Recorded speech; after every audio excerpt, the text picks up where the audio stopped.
Welcome to Time News Studios.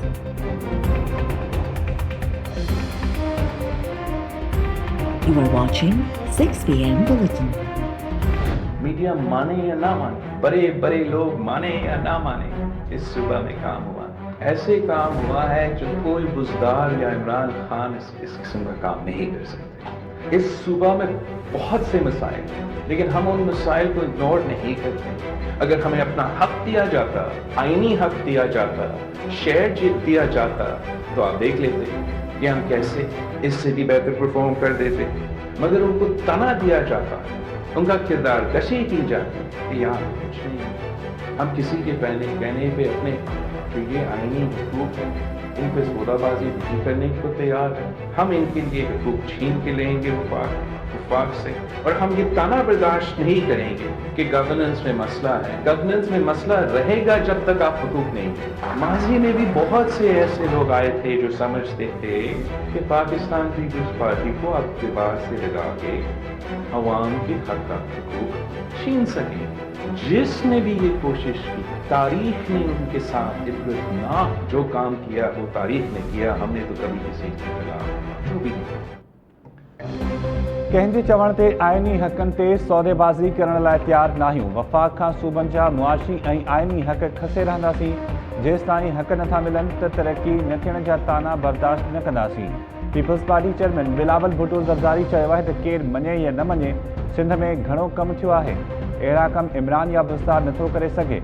अरिड़हीं तरमीम खां पोइ सूबनि जूं ज़िम्मेवारियूं वधियूं, पर नओं मालियाती एवॉर्ड न ॾिनो वियो। केसिताईं सूबाई हक़ फमाइण जो ज़ुल्म बर्दाश्त कंदासीं।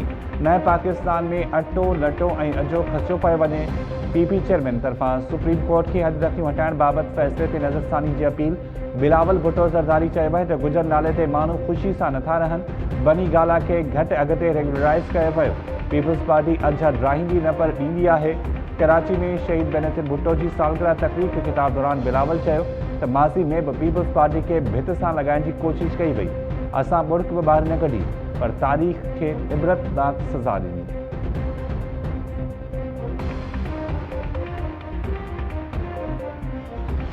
हर किसी को ये हक है कि पुरअमन एहतजाज करो करो करो, 100 दफ़ा करो, 1000 दफ़ा करो। अगर आप समझते कि मैं गलत हूँ तो मेरे खिलाफ करते रहो, ये आपका हक है। मगर अनफॉर्चुनेटली कोशिश है, एक साजिश है कि आपको दहशतगर्द करा दे। जैसे हमें गद्दार कहा जाता है, दूसरे को गद्दार कहने की एक साजिश है। मैं समझता हूँ सूबाई के हुकूक वसाइल पे जद्दोजहद करना पड़े, और जो भी इस धरती में रहता है एक्चुअली इन इश्यूज पे हमें एक होके जद्दोजहद करना पड़ेगा। तो तब तक आपका पहचान दहशतगर्दों का। सिंध के नौजवान जो हमेशा अमन पसंद रहे हैं, जो अपने हुकूक के लिए एहतजाज करना जानते हैं, उनका पहचान दहशतगर्द। हम किसी को वो ताफ हुसैन वाला सियासत इस सूबा में वापस ले आने को इजाजत नहीं देंगे। लेकिन इसका तहफ़्फ़ुज़ के लिए सीएम साहब हमें ऐसे कुछ कदम उठाने पड़े। जो लोग बरगलाए जाते हैं या गलत रास्ते पे लिए जाते हैं, वो सही समझते हैं।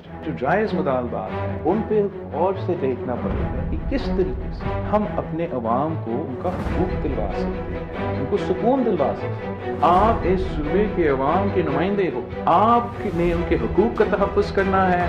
अगर कोई मेरा दोस्त है या कोई किसी और का दोस्त है, वो अवाम से ज़्यादा ताकतवर बिल्कुल ही नहीं है। और ये इम्प्रेशन आप भूल जाए और तोड़े।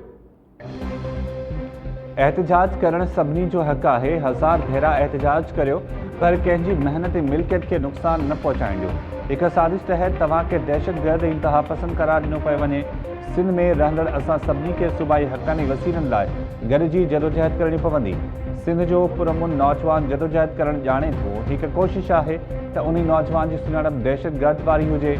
पीपी चेयरमैन बिलावल भुट्टो ज़रदारी चयो त सिंध में मुतहदा लंडन जे सरबराह वारी सियासत वापसि आणणु ऐं ॿाहिरनि खे विढ़ण जी इजाज़त न ॾिनी वेंदी। हुकूमत खे बि अहिड़ा क़दम खणणा पवंदा त जीअं भटकी वियल माण्हू सही दग ते अचनि। अवाम जा मुतालबा जाइज़ आहिनि। हुकूमत खे गौर करणो पवंदो त मसइलनि खे कीअं हल करे सघिजे थो। अहिड़ो मुआहिदो करणो पवंदो त जीअं रियल इस्टेट ऐं ॿियनि मनसूबनि में मक़ामी माण्हुनि जी मालिकी हुजे। चूंडियल नुमाइंदनि खे अवाम जो तहफ़्फ़ुज़ करणो आहे। इहो तासिर तोड़ियो त मुंहिंजो या कंहिं ॿिए जो दोस्त अवाम खां वधीक ताक़तवर आहे।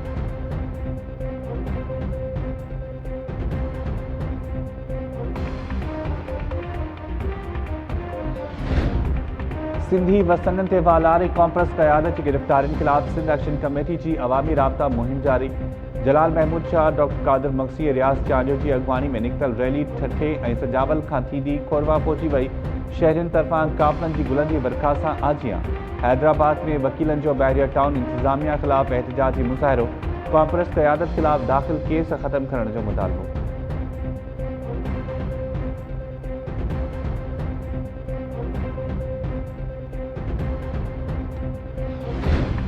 कराची में गुजर ऐं औरंगी नालनि जे मुतासिन जो बिलावल हाउस आलो एहतजाज।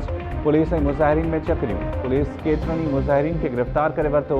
वॾे वज़ीर मुराद अली शाह मुज़ाहिरीन ते तशदुद जो नोटिस वठंदे जांच लाइ कमेटी जोड़े छॾी।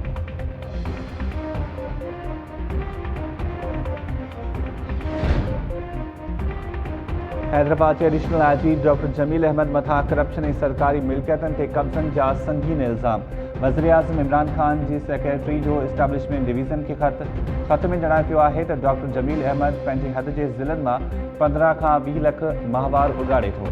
मातहत ऑफिसरनि जी मुक़ररनि ऐं बदिलियुनि ते बि रिश्वत जूं शिकायतूं मिलियूं आहिनि। एडिशनल आईजी मथा सर्किट हाउस जे 3 कमरनि ते कब्ज़े जो बि इल्ज़ाम। आईजी संगीन इल्ज़ामनि जी जांच जो हुकुम ई न ॾिनो।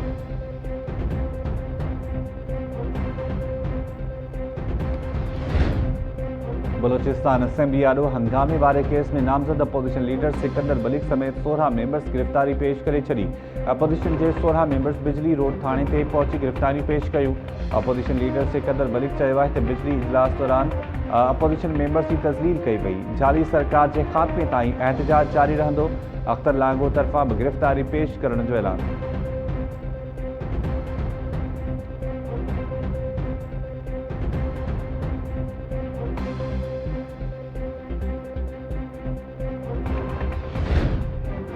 अमरीका के फ़ौज जी वापसी खां अॻु अफ़गान मसइले जो सियासी हल कढणो पवंदो। पाकिस्तान सरहद पार दहशतगर्दी जे रोकथाम लाइ CIA खे हवाई अॾा न ॾींदो। वज़ीर आज़म इमरान ख़ान चयो आहे त अमरीका अफ़गान जंग में सभ खां वधीक नुक़सानु पाकिस्तान खंयो आहे। असां टकराव न अमन चाहियूं था। हाणे कंहिं बि छिकताण जो हिसो बणिजणु नथा चाहियूं। 9/11 बाद यूरोप में मुसलमाननि ख़िलाफ़ नफ़रत वधी।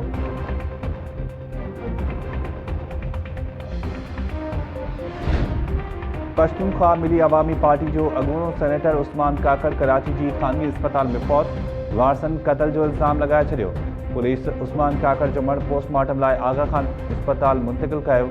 उस्मान काकड़ जे पुट खुशहाल काकड़ इल्ज़ाम हयो आहे त उस्मान काकड़ खे क़त्ल कयो वियो आहे। संदसि मथे ऐं पेर में ढक जा निशान आहिनि। उस्मान काकड़ जे मौत खां अॻु साणसि 2 माण्हू मिलण आया हुआ। तमामु जल्द हक़ीक़तूं साम्हूं आणींदासीं।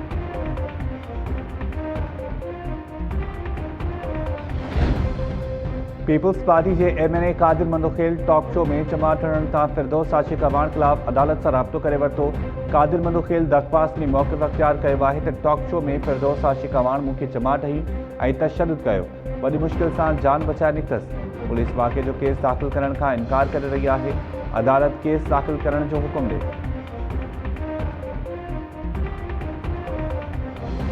आज भी भुट्टो जिंदा है, कल भी भुट्टो जिंदा था। आज भी भुट्टो जिंदा है, कल भी भुट्टो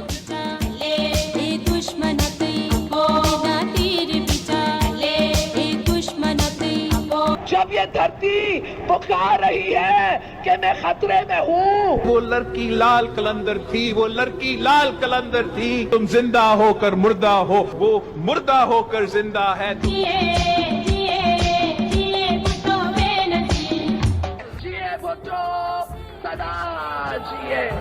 दुख के दरियाओं से गुजर के अपनी जान हथेली पे रख के भुट्टो की बेटी आई। पाकिस्तान की पहिरीं औरत वज़ीर आज़म शहीद बेनज़ीर भुट्टो जी 88 सालगिरह मल्हाई पे वञे। कराची, हैदराबाद ऐं लाड़काणो समेत मुख़्तलिफ़ शहरनि में तक़रीबूं। कोरोना सबब नवंदेरो हाउस में सालगिरह तक़रीब न थी। वरी खुदाबख्श भुट्टो में शहीदनि जी मज़ार बि केतिरनि ॾींहनि खां बंदि पियल। अॻूणे सदर आसिफ अली ज़रदारी पैगाम में चयो त अरनी तरमीम ख़िलाफ़ साज़िश थी रही आहे। जमहूरियत सां नफ़रत कंदड़नि जो हर क़दम ते मुक़ाबिलो कंदासीं। वॾे वज़ीर मुराद अली शाह चयो आहे त शहीद बेनज़ीर भुट्टो नंढे खंड जी बहादुर लीडर हुई। हुन जमहूरियत जी बहाली लाइ पंहिंजी जान जो नज़रानो ॾिनो।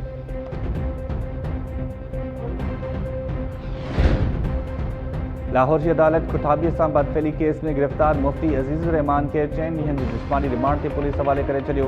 जवाबदार जी DNA टेस्ट में मेडिकल कराइण जी हिदायत। पुलिस दावा कई है तो मुफ्ती अजीज़ुर रहमान जांच दौरान ॾोह जो एतराफ़ कयो आहे त खुटाबी के पास करण जो ॾटो ॾेई हवस जो निशानो बणायो। साबिर शाह वीडियो भरण बाद वायरल कई। बदफेली केस में शरीक जवाबदार अब्दुल्ला अदालत में ज़मानत हासिल करे वरिती।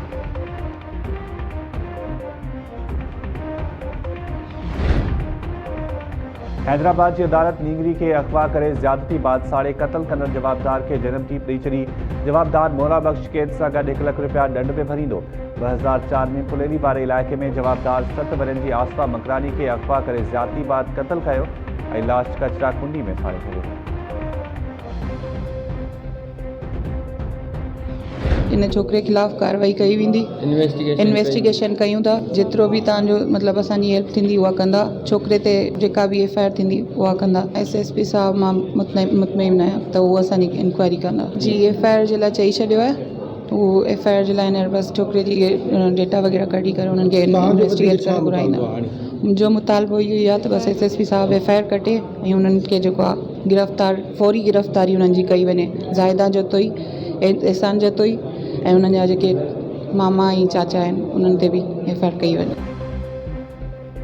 कोटड़ी में ज्यादती ऐं ब्लैकमेलिंग जो इल्ज़ाम लगाईंदड़ लेडी पुलिस एहलकार अदीला थेबो के SSP जामचोरो पंहिंजी ऑफिस में घुराए वरितो।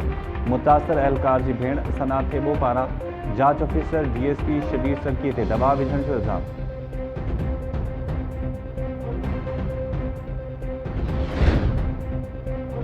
सिंध हाई कोर्ट हैदराबाद में ज्यादती केस जा 7 जवाबदार ज़मानत रद्द थियण ते गिरफ़्तार। अदालत मुतासिर धुर जी दरख़्वास्त मंज़ूर कंदे जवाबदार दामन हुसैन, इलाही बख्श रोडनाणी, ताज मोहम्मद, हाजी अहमद समेत 7 जवाबदारनि खे गिरफ़्तार करण जो हुक्म ॾिनो। जवाबदारनि खिलाफ़ दादू में नारी खे अगवा करण, जिनसी ज्यादती जो निशानो बणाइण जो केस दाख़िल आहे।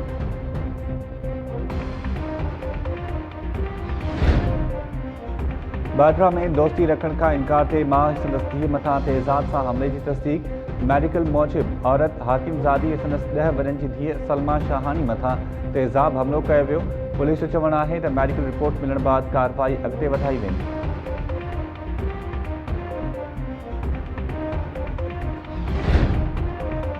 कराची के डिफेंस वारे इलाइक़े में कुतन जे हमले में सीनियर वकील मिर्ज़ा अख्तर अली के ज़ख्मी थियण वारे वाक़े जो केस दाख़िल। 2 ॼणा गिरफ़्तार। 16 जून ते पेश आयल वाक़े की वीडियो वायरल थियण बाद पुलिस कुतन के मालिक समेत 2 ॼणनि खे गिरफ़्तार करे वरितो। कराची बार एसोसिएशन पारां वाक़े जी मुसम्मत।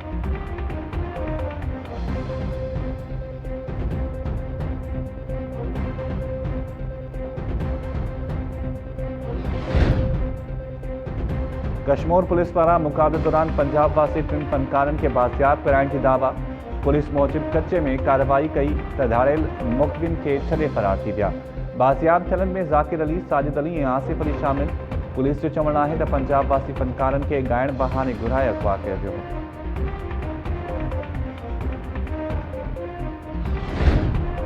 गंबट जी गिम्स अस्पताल में पहिरियों भेरो बोन मेरो ट्रांसप्लांट जो कामयाब ऑपरेशन। प्लास्टिक एनीमिया मर्ज़ में वरतल पंजाब वासी नारी तहरीम जो कामयाब ट्रांसप्लांट कयो वियो। डॉक्टर जो चवणु आहे त तजर्बो कामयाब थियण बाद हाणे बोन मेरो ट्रांसप्लांट मुफ़्त में कयो वेंदो। मामूल मूजिब ऑपरेशन ते 3 लख खां वधीक ख़र्च ईंदो आहे।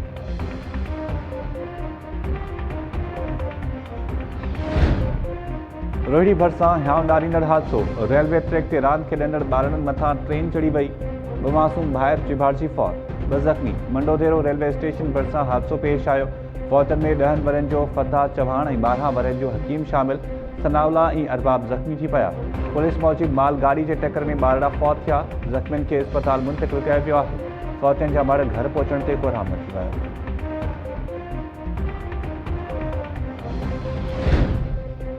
सिंध में बिजली की अणएलानियल लोड शेडिंग खिलाफ़ शहरियुनि रोडनि ते निकिरी आया।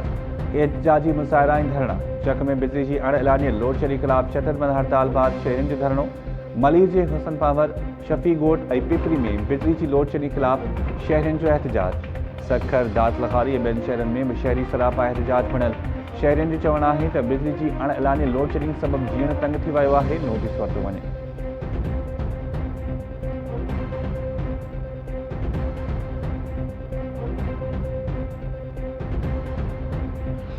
बधी बाहों झुकी चा उठे चुमे आहिस्ते आहिस्ते हवा खे चो पिरियां जे घर घेड़े आहिस्ते आहिस्ते नेठे इंसान भी मटजी थो वञे प्यार दरिया हुआ दरिया भी लटजी थो वञे ओ हुकुम करे दी हजार ववा मिट्टी हुकुम करे दी हजार ववा मिट्टी हुकुम करे दी हजार गुरु निजा दरी पदा बाबा गवादारी जाओ गवादारी जाओ गवादारी जाओ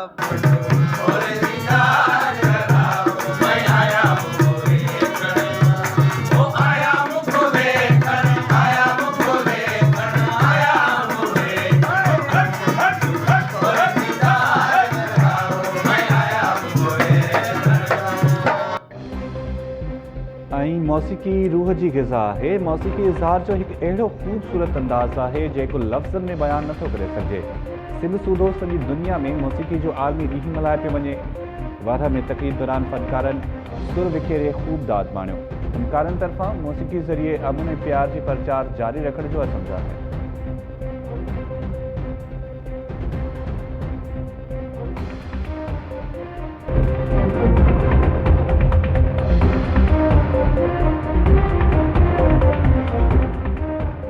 अस्सलाम वालेकुम नाज़रीन, टाइम न्यूज़ सां गॾु मां आहियां शाहिद सियाल। हेडलाइंस वाले जो हेॾे वठूं था शॉर्ट ब्रेक।